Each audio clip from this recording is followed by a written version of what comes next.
Indian army की जाबांजी, शौर्य, पराक्रम और बहादुरी को पूरी दुनिया मानती है। इंडियन आर्मी के दम पर भारत ने ऐसी लड़ाइयां लड़ी हैं जो आज इतिहास में सुनहरे अक्षरों में दर्ज है और कारगिल का युद्ध उनमें से एक है। जब भी कारगिल की बात होगी तब हमारे वीर जवानों के वीरता की बात जरूर की जाएगी। कारगिल युद्ध के 24वें विजय दिवस पर इंडिया टीवी से असम रेजिमेंट से रिटायर कर्नल CS उन्नी ने बातचीत की। इंडिया टीवी से बातचीत में कर्नल CS उन्नी ने कहा कि उस समय वो लेफ्टिनेंट कर्नल थे और अब के लखनऊ में पोस्टेड थे। 3 मई 1999 को हमारे पेट्रोलिंग पार्टी ने पता चला कि पाकिस्तान के कई फौजी कारगिल के आसपास कई जगहों पर जमने की कोशिश कर रहे हैं, जिसके बाद हमें वहां भेजने का ऑर्डर आया। इसके बाद हम करीब 10,000 जवान कारगिल के लिए रवाना हो गए। कर्नल CS उन्नी ने आगे कहा कि मुझे एयरलिफ्ट कर वहां पहुंचाया गया। मेरी जिम्मेदारी थी कि लॉजिस्टिक और प्लानिंग ठीक तरीके से हो। जंग के समय हम अंडरग्राउंड बेस बनाकर रहते थे और इनपुट के हिसाब से प्लानिंग कर लॉजिस्टिक पहुंचाते थे।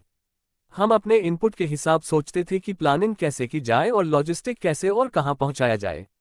उन्नी ने आगे बताया, उस समय कुछ लोगों को मनाली से लेह के रास्ते कारगिल भेजा गया तो कुछ लोगों को जम्मू श्रीनगर कारगिल पहुंचे। हथियार पहुंचाने के लिए नहीं थी गाड़ियां। कर्नल CS उन्नी ने आगे कहा, मुझे याद है आर्म्स एमुनिशन ट्रांसपोर्ट करने के लिए हमारे पास गाड़ियां नहीं थी।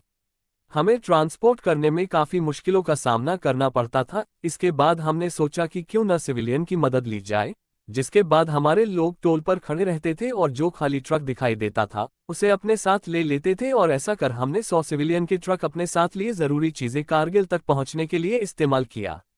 इसके बाद की कहानी तो सारी दुनिया को पता है कि कैसे हमने पाकिस्तान को धूल चटा दी। 3 मई 1999 को शुरू हुई थी जंग।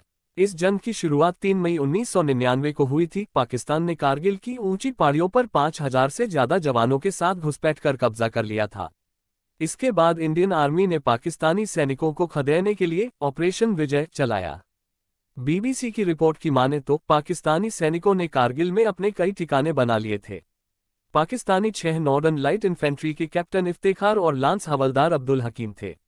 इन्हीं के पास हमारे कुछ भारतीय चरवाहे अपने भेड़ बकरियों को चरा रहे थे। उन्हें देखकर पाकिस्तानी सैनिकों ने पहले लगा कि उन्हें बंदी बना लें, फिर उन्हें ख्याल आया कि अगर इन्हें बंदी बनाकर साथ रखा तो उनका राशन जल्दी खत्म हो जाएगा, इसलिए उन्होंने चरवाहों को छोड़ दिया।